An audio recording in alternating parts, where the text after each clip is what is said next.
January 31st, 1945. Dawn breaks cold over a walled garden in Sainte-Marie-aux-Mines, France. Private Eddie Slovik, 28 years old, stands tied to a wooden post, hands shaking so hard the rope burns his wrists. His dog tag catches the early light, serial number 368964415, stamped metal against his chest. Supreme Commander Dwight Eisenhower personally signed the execution order 3 weeks ago.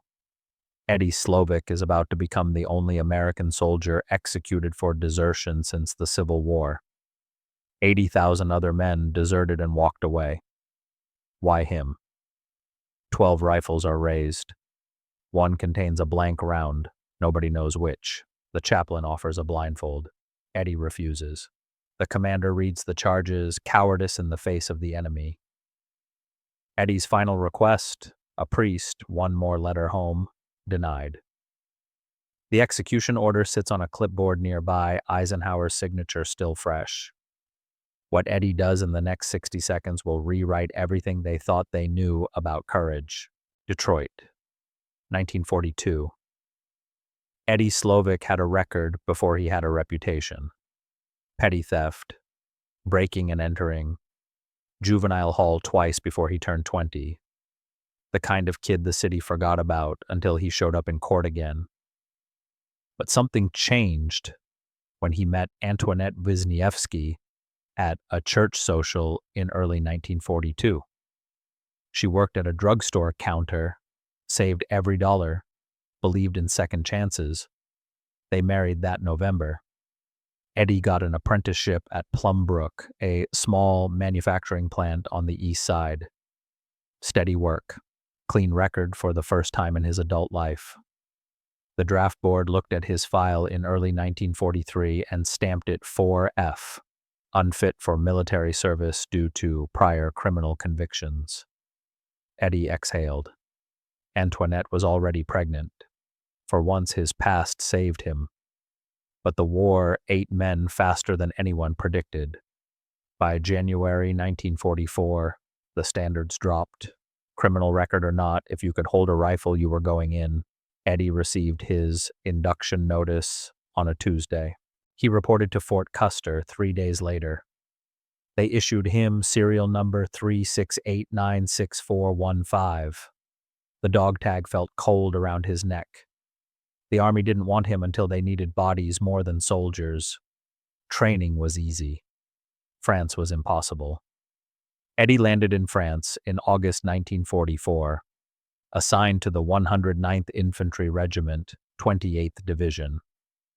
The regiment had already fought through Normandy and was pushing east toward the German border. His first week in combat, German artillery hit their position near Elbeuf. Shells screamed overhead, men scattered. Eddie ran the opposite direction.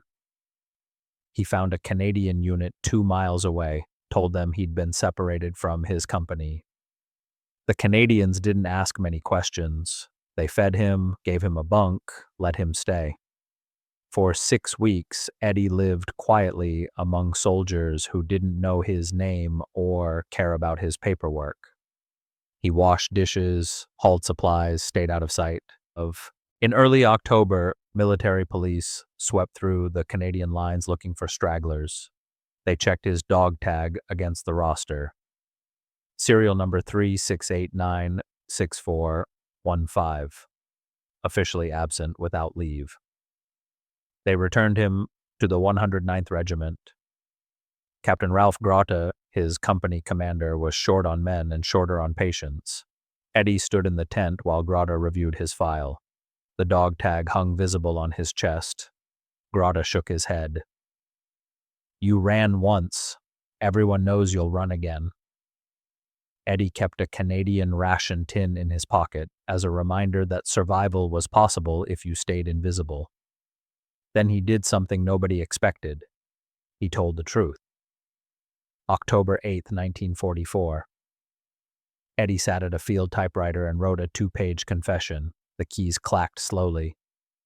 "I, Private Eddie D. Slovik, confess that I deserted my unit and that I will run away again if I have to go to the front lines."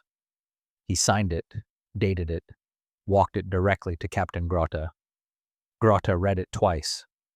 His face went blank. He tried to tear the paper. "Throw this away, forget it happened. I'll send you back to your unit and we'll call it resolved." Eddie shook his head. "I want it on record." Grotta stared at him. Deserters lied. They invented stories, claimed they got lost, blamed the fog or the shelling or bad orders. Nobody typed a confession and handed it over with witnesses. Eddie insisted. 2 soldiers signed as witnesses. The confession was stamped with an official timestamp. 1420 hours. Captain Grotta filed it because regulations required it. He assumed someone up the chain would dismiss it or lose it in paperwork. But confession wasn't just evidence, it was precedent. Once it existed in writing, the Army couldn't ignore it. The carbon copies moved to battalion headquarters, then to division legal. Each officer who read it felt the same uneasy weight. Military justice required responses. Honesty in war is the rarest form of suicide. The paper moved up the chain. Nobody stopped it. November 1944. The case file reached Lieutenant Colonel Henry Summer, Division Legal Officer, buried under 2,864 other desertion cases pending in the European theater. Standard procedure was simple. Return the soldier to his unit, maybe a brief stockade stint, move on. Desertion was common. The Army couldn't afford trials for everyone. But Eddie's written confession changed the equation. Legal precedent was clear. Voluntary confession required court-martial. Summer read the file 3 times. He attached Eddie's dog tag documentation as physical evidence. The legal papers grew into a stack marked with a red, urgent stamp. Summer wrote a recommendation. Dismiss the case as too unusual to prosecute. The confession itself, he argued, demonstrated mental unfitness for combat. It should disqualify Eddie from service, not execute him. The recommendation moved to the Judge Advocate General's office. Someone crossed out Summer's conclusion and wrote a single word in the margin: precedent. If they let Eddie walk after confessing in writing, thousands of other soldiers might do the same. The system had a way out. Someone chose not to take it. The file landed on a desk that never showed mercy. December 1944. Supreme Headquarters Allied Expeditionary Force reviewed 49 execution requests for desertion. The Battle of the Bulge had just begun. German forces launched a massive counteroffensive through the Ardennes. American units were surrounded, supplies cut off, morale fracturing. Desertion rates spiked. Eisenhower faced a command crisis: either enforce discipline harshly or risk losing control of the Army. He sat at his desk in Versailles reviewing each case file personally. 48 cases involved soldiers who deserted multiple times, fought back when arrested, or endangered other men. Eisenhower commuted all 48 to prison sentences. The 49th case was Eddie Slovik. No violence, no resistance, just a written confession stating plainly that he would run again. Eisenhower signed the execution order on December 23, 1944. His reasoning, documented in official correspondence, cited precedent danger. If one man could confess desertion in writing and escape with prison time, the floodgates would open.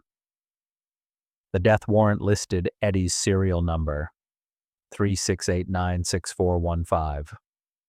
The order was dated, stamped, sealed. Eddie, sitting in a stockade cell 80 miles away, didn't know yet. The letter notifying him of the decision was lost in military mail for 2 weeks. One signature turned honesty into a death sentence. Christmas passed. Eddie still thought he'd see prison. January 9th, 1945. An officer finally delivered the news. Eddie sat on a wooden bench in the stockade when the door opened. The officer read the order aloud: death by firing squad, sentenced to be carried out within 3 weeks. Eddie's hands went numb. He wrote to Antoinette that night, "They're going to shoot me." The letter filled 2 pages. Panic, pleading, desperate instructions. Contact newspapers. Write to congressmen. Tell someone who can stop this. The dog tag around his neck felt ice cold, even inside the heated cell. The chaplain visited 2 days later. Eddie asked about appeals. The chaplain shook his head. No appeals allowed in a combat theater. The sentence was final. Eddie's letter to Antoinette went through military censorship. Black redactions covered half the text. It was stamped approved for send on January 11th and didn't reach Detroit until January 20th. Antoinette opened it in her kitchen, read the unredacted portions, collapsed into a chair. 11 days before the execution. Too late to contact anyone who mattered. Too late to organize petitions or legal challenges.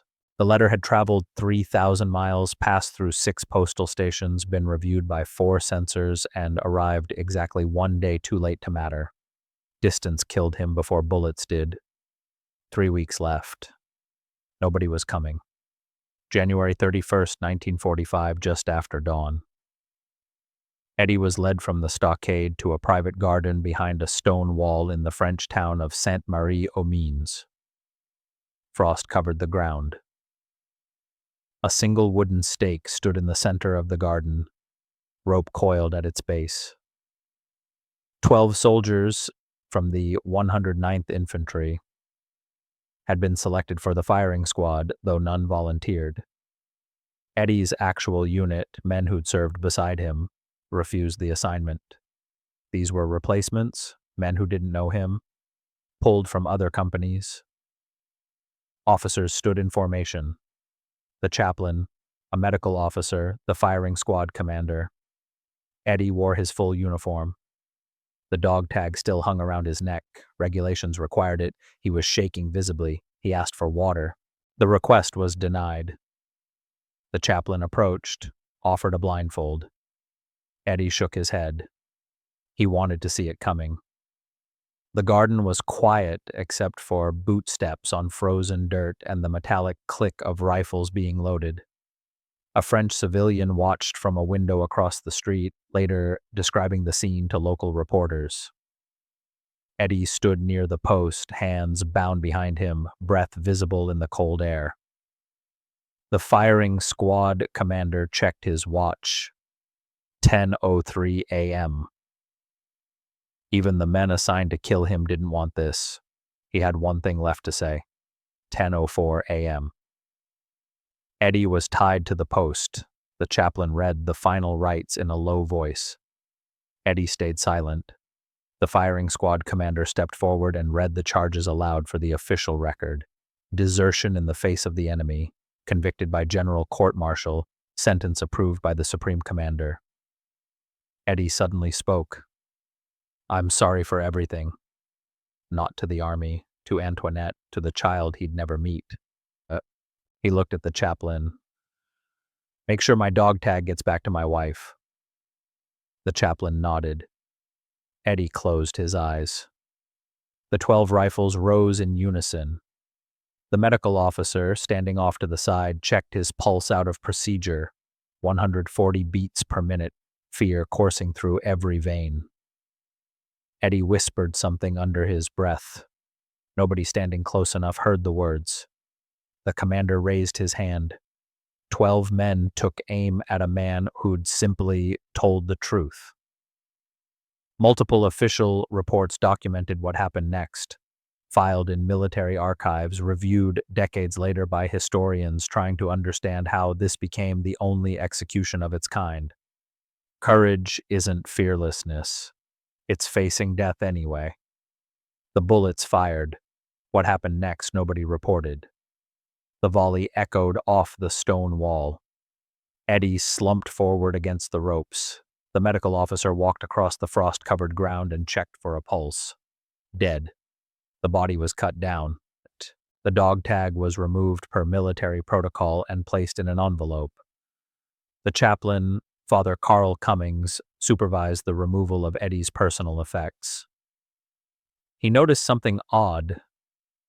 Eddie's hands were positioned strangely, pockets turned inside out before the execution.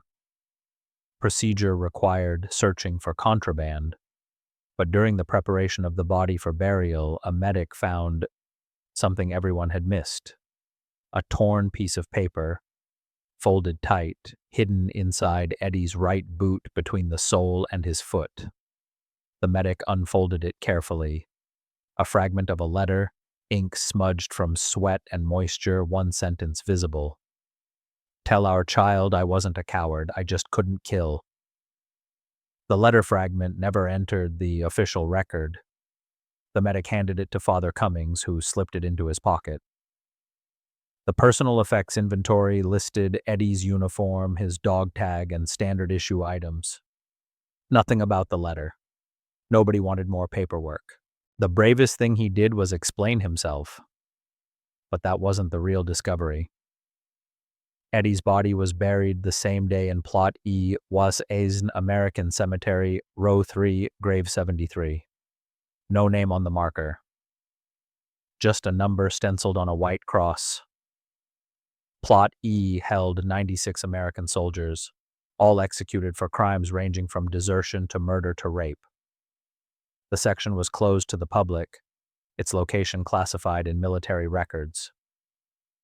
The dog tag, sealed in a numbered envelope, was filed separately from the body. The Army wanted the execution forgotten. Bury the men, bury the records, move forward. Antoinette received official notification that Eddie had been killed in action, but no details about where or how. She wasn't told about Plot E. For 42 years she searched for his grave, writing letters to the Department of Defense, contacting veterans groups, hiring researchers. The cemetery remained off every public map. The grass grew tall over the numbered crosses. In 1987, after decades of family pressure, the Army finally declassified the location of Plot E and allowed families limited access. Antoinette was 68. She stood at grave 73 for the first time, staring at the number where her husband's name should have been. They shot him for desertion, then deserted his memory. Someone kept one piece of evidence. Father Carl Cummings, retired from military service, sat down to write a private memoir. He described Eddie Slovik's execution in detail, calling it judicial murder. He revealed that Eddie, in his final hours, had asked to donate his body to medical science, a last attempt to contribute something meaningful. The request was denied. The body was property of the U.S. Army. Cummings kept the letter fragment Eddie had hidden in his boot for 9 years, unable to send it, unable to destroy it. In 1963, he finally contacted Antoinette. He returned the letter with a handwritten apology. Antoinette read the single sentence her husband had written for their child. She launched a campaign that would last 24 years. Petitions, interviews, congressional testimony, demanding Eddie's name be cleared. Author William Bradford Huey published The Execution of Private Slovik in 1954, bringing national attention to the case. The book sold millions. Public opinion began to shift. Journalists called the execution cruel and unusual. Legal scholars questioned the precedent. But the dog tag, Eddie's actual identification tag, was never returned to the family. Lost, the Army claimed, somewhere in the archives. The men who killed him couldn't stop thinking about him. The story broke. America wasn't ready. Antoinette petitioned the Army Board for correction of military records, requesting a presidential pardon. The board reviewed the case. The confession was valid. The trial followed proper procedure. The execution was legal under military law. Denied. she appealed. Public opinion had shifted since 1945. The execution now seemed excessive, a relic of wartime panic. In 1987, after Plot E was declassified, Antoinette visited Eddie's grave for the first time. She was 68, holding a photograph of Eddie's dog tag that had been taken during his induction in 1944. She stood at grave 73, unmarked except for the number, and wept. The Army refused a pardon. Granting one would undermine military justice. A strange fact emerged during later investigations. The 12 soldiers who'd originally been assigned to Eddie's firing squad and refused the duty were never court-martialed for disobedience. The Army quietly reassigned them. Meanwhile, of the 21,000 soldiers who deserted during World War II, the vast majority were pardoned after serving minimal time. Eddie's written confession made him the single exception. They made an example of him. He made an example of them. One piece of evidence remained hidden. The National Archives released Eddie Slovik's complete execution file under a Freedom of Information Act request. A military researcher sorting through misfiled documents found a small envelope marked with a serial number 36896415. Inside was Eddie's original dog tag, metal tarnished but name still legible. Antoinette had died in 1979. She never saw it. The tag was donated to the U.S. Army Military History Institute in Carlisle, Pennsylvania. It's displayed in a glass case now, part of an exhibit called The Last Execution. Beside it, the typed confession. The execution order with Eisenhower's signature and Father Cummings' chaplain report. Visitors read the nameplate, Private Eddie Slovik, executed for honesty. In 2024, legal advocates renewed calls for a posthumous pardon. The Army responded with the same language used in 1974. Precedent, discipline, military justice. The debate continues 80 years after 12 rifles fired in a frozen French garden. The dog tag catches light through the museum glass the same way it did on January 31st, 1945. Eddie Slovik remains the only American soldier executed for desertion since the Civil War. The tag survived everything. The man didn't. In the end, the bravest soldiers are the ones who admit they're terrified and face the post anyway.